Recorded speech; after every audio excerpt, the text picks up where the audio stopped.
Donc bonjour à tous. Donc effectivement, j'ai cofondé Atoa.io avec Guillemette qui est juste au milieu de la salle et on est à votre disposition sur le stand si vous avez des questions pointues sur le sujet.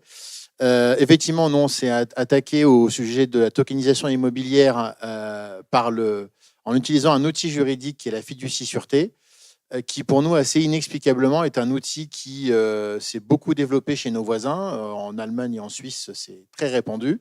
Ça n'a pas encore vraiment pris en France, pourtant c'est un outil qui date de 2007 dans la loi française. Et en fait, la fiducie sûreté, c'est quoi? Je vais l'expliquer de deux façons. Une première pour les crypto-enthousiastes et une deuxième pour ceux qui sont moins familiers. Pour les crypto-enthousiastes, c'est très simple. Une fiducie, c'est un véhicule juridique qui est administré par quelqu'un qui est un fiduciaire, qui est un tiers réglementé. Et moi, je considère qu'une fiducie et un fiduciaire, c'est la version vivante d'un smart contract. Ça fonctionne exactement de la même façon. Et donc, pour nous, c'était un clin d'œil et une fierté, finalement, d'avoir un modèle qui repose sur un smart contract vivant et un smart contract dans la blockchain. On trouvait que c'était très cohérent que les deux aillent ensemble. Voilà. Et pour ceux qui sont moins familiers, une fiducie, c'est un véhicule juridique auquel on peut transférer la propriété d'actifs. Donc, on peut y transférer de l'immobilier, on peut y transférer une voiture, on peut y transférer de l'or, vraiment ce qu'on veut. Et donc, ce véhicule a ses règles. Donc, il y a un contrat de fiducie qui explique s'il se passe tel événement, alors voilà ce qui doit se produire. Par exemple, si l'émetteur Atoa disparaît, alors il faudra vendre les biens immobiliers et rembourser les porteurs de tokens. Voilà, c'est un exemple de règle qui se trouve dans notre contrat de fiducie. Et donc, ça donne un droit extrêmement fort aux porteurs de tokens sur l'actif, puisque une fois qu'on a transféré l'actif à la fiducie, on ne peut plus y toucher. C'est que comme le smart contract qui part sur la blockchain, la fiducie, une fois qu'elle est lâchée dans la nature avec ses règles de fonctionnement, elle va séquestrer l'actif. Et tant que les bénéficiaires, donc nos clients, ne disent pas on la dissout pour vendre le bien ou autre, le bien reste ad vitam propriété de ce véhicule sur lequel nos clients ont les droits. Donc finalement, pour nous, ça a été une façon de transférer ce que nos avocats fiduciaires appellent une quasi-propriété, donc un droit extrêmement fort sur les biens. Ils ne sont plus à nous, donc contrairement au modèle royalties, on ne peut pas faire n'importe quoi sur les biens parce qu'ils sont notre propriété. Voilà, et donc notre jeton porte finalement ces deux droits, le droit au cash que le bien génère et le droit sur l'actif via la fiducie sûreté. Je pense que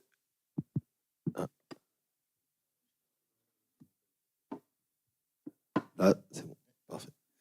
Je pense qu'il y a un point qui est assez important de définir, qui est celui du jeton que vous utilisez.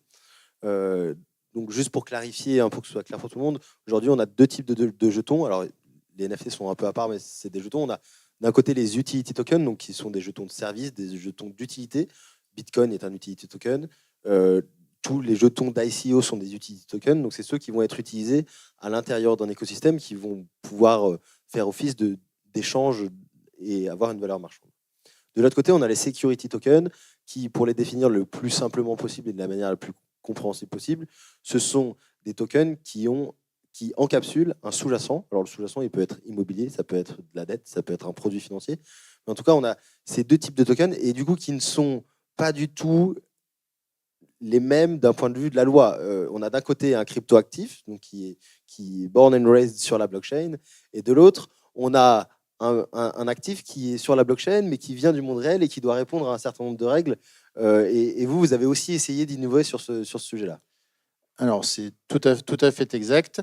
Donc, pour être précis sur ce point-là, alors déjà, technologiquement, c'est la qualification juridique du jeton qui fait que c'est un security ou un utility. Donc c'est finalement c'est pas la façon dont vous allez le créer qui va le déterminer, c'est ce que le régulateur va en dire. Donc, on décide pas tout seul ce que l'un ou l'autre.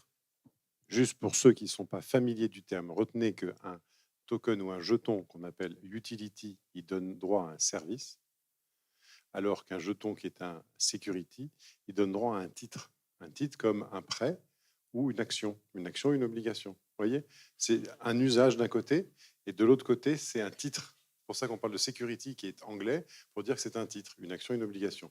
Voilà pour cette petite précision. Merci pour cet intermède. Et, parfait enchaînement, du coup, vous n'êtes pas sous le même régime régulatoire. un utility token en France, c'est régulé par le PSAN, donc prestataire de services sur actifs numériques, qui est une régulation.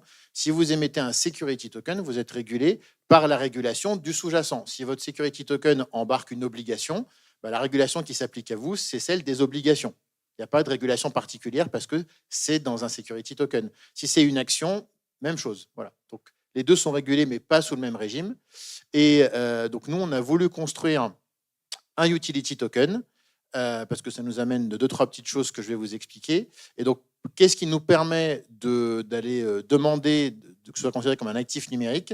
C'est que justement, contrairement à un titre de propriété, une action ou une obligation, être bénéficiaire d'une fiducie, c'est un droit. Donc, c'est compatible avec le utility token. Encore faut-il que le régulateur soit d'accord avec nous. Voilà, mais notre argumentaire est tourné autour de ça. Les différences principales que ça fait, alors je vais en choisir deux pour l'illustrer. La première, c'est que quand vous êtes un security token, vous n'avez pas le droit de faciliter un marché secondaire entre vos clients. Donc, on peut mettre un tableau d'affichage. Jean-Marc en a parlé rapidement tout à l'heure. Mais on ne peut pas prendre les tokens du client A, prendre l'argent du client B et faciliter la transaction. Alors que sur un utility, on peut. Ça, c'est un premier point. Et le deuxième, c'est que, alors ça, c'est plutôt pour les gens qui viennent de la crypto. Quand on achète un utility token avec de la crypto, c'est considéré comme un échange d'une crypto contre une autre crypto. Alors que quand on vient acheter un titre financier, une valeur mobilière, c'est un fait générateur d'impôts. Donc, ça permettrait, alors rassurez-vous, hein, on est toujours fiscalisé à la sortie, c'est pas magique. Mais ça permet éventuellement pour des gens qui veulent diversifier un portefeuille crypto avec des tokens immobiliers, de pouvoir tester, éventuellement ressortir et que ce soit transparent fiscalement. Voilà. Donc ça amène essentiellement ça. Et après, voilà, par contre, la réglementation qu'on demande n'est pas la même. Donc nous, aujourd'hui, on est dans des démarches d'enregistrement comme prestataire de services sur actifs numériques ou virtuels ou MiCA, suivant l'horizon auquel on se projette.